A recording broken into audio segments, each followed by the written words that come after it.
Thank you, guys. I'm up here on the top floor of the hospital, and I want to take you behind the scenes to the newest ward that we have here at the Children's. But this is a ward like no other. We call it the Wallaby ward. You won't see any rooms, you won't find any beds, and when you look inside, you won't see any patients either. And that's because hospital staff treat these patients in the comfort and familiarity of their own home.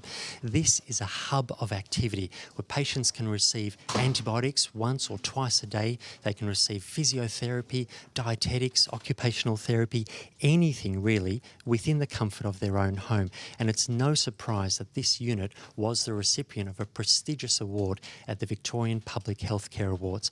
I want to introduce you to two of the staff members here at Hospital in the Home. This is Brenda Saville, the Nurse Unit Manager, which means big boss.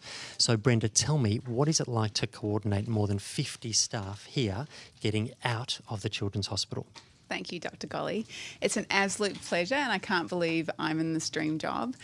We have such an amazing and diverse team, as you mentioned before, from staff who pack supplies and order things and make sure we've got everything that we need for families at home, to staff who know where any suburb in Melbourne is and how to get there, who schedule for all of the very specialist clinicians that we have out on the road visiting families. And you can see on the map behind me that it's not just Melbourne that this unit services. We stretch very, very far all over Victoria. Is that right?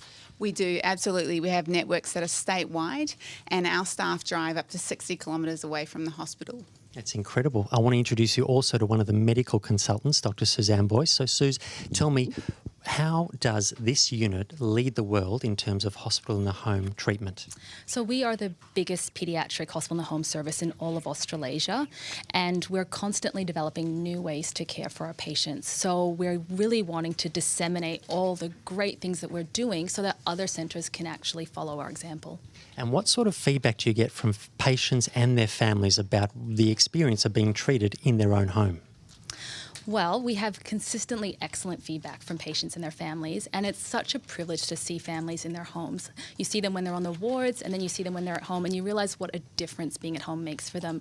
And we know from research that kids actually do better in their homes. They have better outcomes, and parents and families are happier. And who doesn't want to sleep in their own bed? Exactly right. It's especially important for children with behavioural or developmental problems like autism who really struggle in a foreign environment like a hospital setting. So, Brenda, what is the future from this unit and worldwide for HIF services? Well, I think the future is limitless as we have new treatments, new technologies developed, and as we discover new groups of patients with certain illnesses that can be treated at home, we just continue to grow and grow our service. So for the RCH and for Victoria-wide, I think we're going to see a continued growth in hospital in the home. And this is a perfect example of a unit of a service that is funded through your support on today, Good Friday. So please pick up the phone, call 1300 APPEAL and donate so that we can keep on expanding services just like this. Back to you guys.